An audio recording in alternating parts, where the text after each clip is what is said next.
प्रिय विद्यार्थियों, नमस्कार। मैं रतन सिंह, राजनीति शास्त्र विभाग, वैश्य महाविद्यालय भिवानी, आपके साथ सर्वोच्च न्यायालय की रचना तथा शक्तियों पर चर्चा करने के लिए उपस्थित हूँ।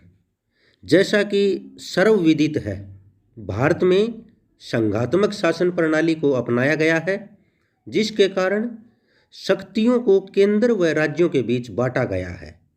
शक्तियों के इस बंटवारे के कारण केंद्र तथा राज्यों में परस्पर झगड़े होने की संभावना बनी रहती है। केंद्र तथा राज्यों के आपसी झगड़ों को निपटाने के लिए एक निष्पक्ष और स्वतंत्र न्यायपालिका का होना अनिवार्य है। इसके अतिरिक्त भारत में संविधान को सर्वोच्च कानून माना गया है, यानी कि संविधान से ऊपर कोई भी कानून नहीं है। भारत में जितनी भी संस्थाएं हैं, जितने भी संगठन हैं, सब संविधान के अनुसार कार्य करते हैं।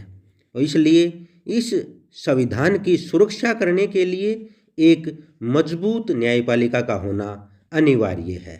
इसके अलावा देश के नागरिकों को संविधान के द्वारा मौलिक अधिकार प्रदान किए गए हैं। इन मौलिक अधिकारों की सुरक्षा के लिए भी एक स्वतंत्र न्यायपालिका का होना अति अनिवार्य है। इसलिए भारत के संविधान निर्माताओं ने निष्पक्ष और स्वतंत्र न्यायपालिका के महत्व को समझते हुए भारतीय सर्वोच्च न्यायालय की व्यवस्था की है। भारतीय संविधान के अनुच्छेद 124 में सर्वोच्च न्यायालय की व्यवस्था की गई है। सर्वोच्च न्यायालय देश का सबसे बड़ा न्यायालय है। समस्त देश में इसके निर्णय अंतिम माने जाते हैं और इसके निर्णयों के विरुद्ध किसी भी न्यायालय में अपील नहीं की जा सकती। भारत में अमेरिका की तरह केंद्र और राज्यों में अलग अलग न्यायालय नहीं हैं।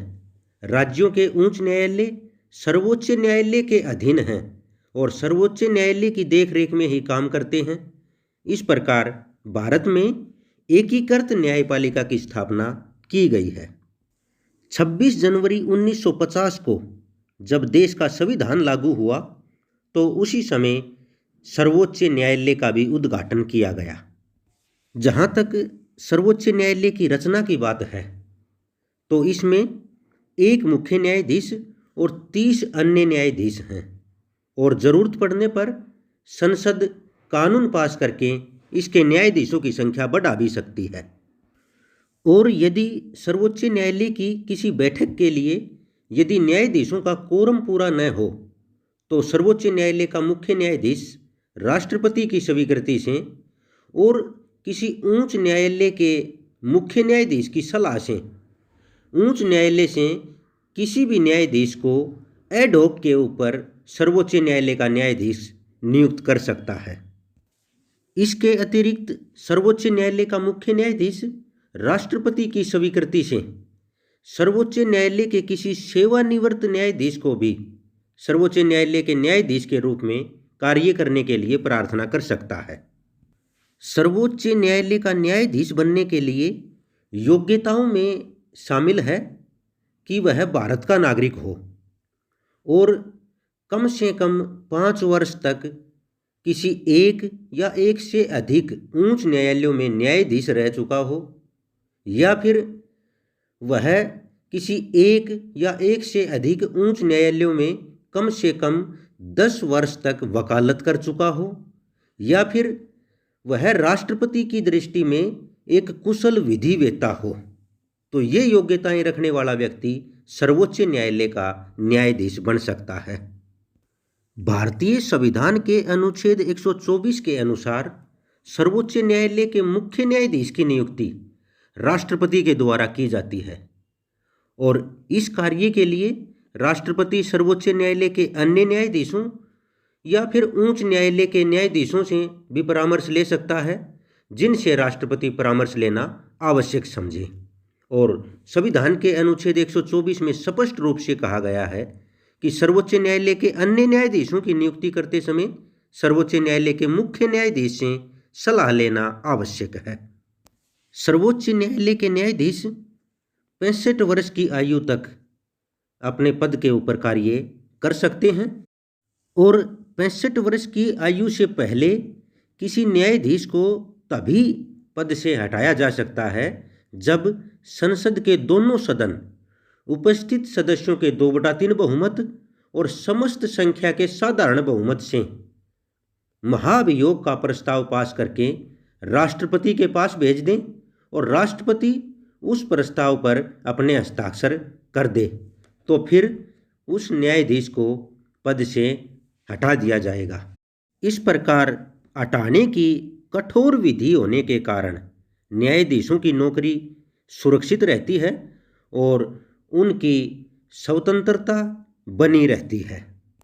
यहाँ पर एक बात और स्पष्ट करने योग्य यह है कि सर्वोच्च न्यायालय का कोई भी न्यायाधीश सेवानिवृत्ति के बाद भारत के अंदर किसी भी न्यायालय में वकालत का कार्य नहीं कर सकता, लेकिन उससे भारत के राष्ट्रपति के द्वारा कोई विशेष कार्य करवाया जा सकता है।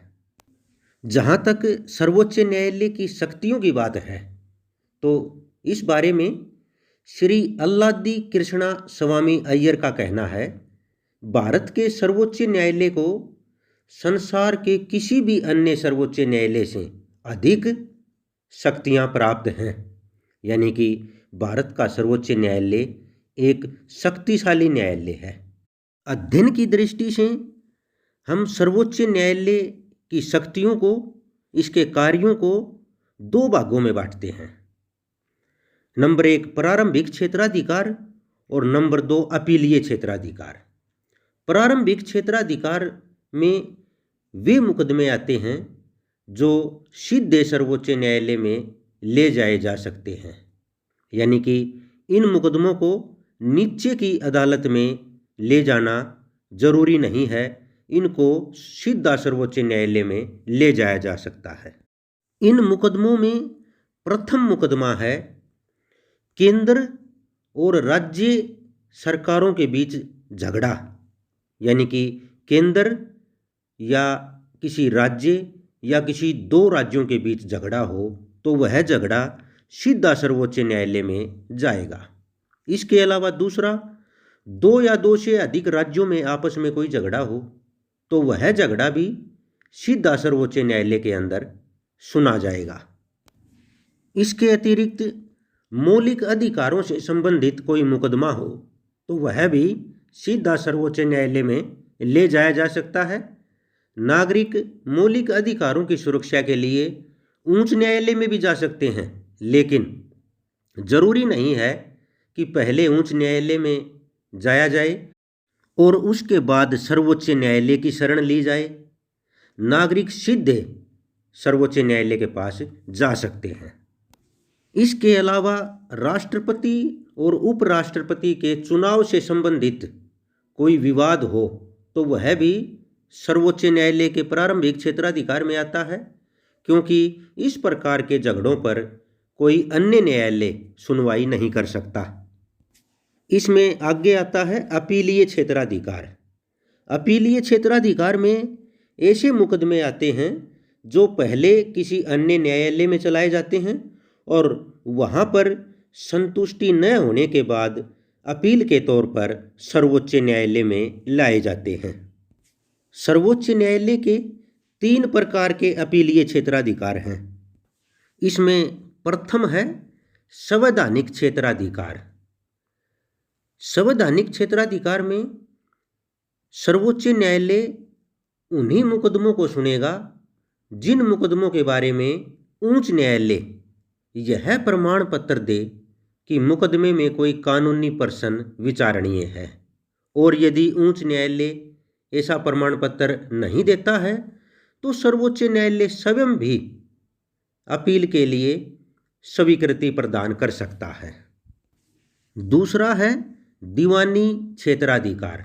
दीवानी मुकदमों में सर्वोच्च न्यायालय उच्च न्यायालय के किसी फैसले या अंतिम आदेश के विरुद्ध अपील सुन सकता है, लेकिन यह उच्च न्यायालय के फैसले के खिलाफ अपील तभी सुनता है जब उच्च न्यायालय यह प्रमाण पत्र दे कि मुकदमा सर्वोच्च न्यायालय में सुने जाने के योग्य है, यानी कि ऐसे मुकदमों की अपीलें तभी सुनी जाएंगी जब उच्च न्यायालय ये प्रमाण पत्र देगा कि मुकदमे में कोई कानूनी प्रश्न विवादग्रस्त है।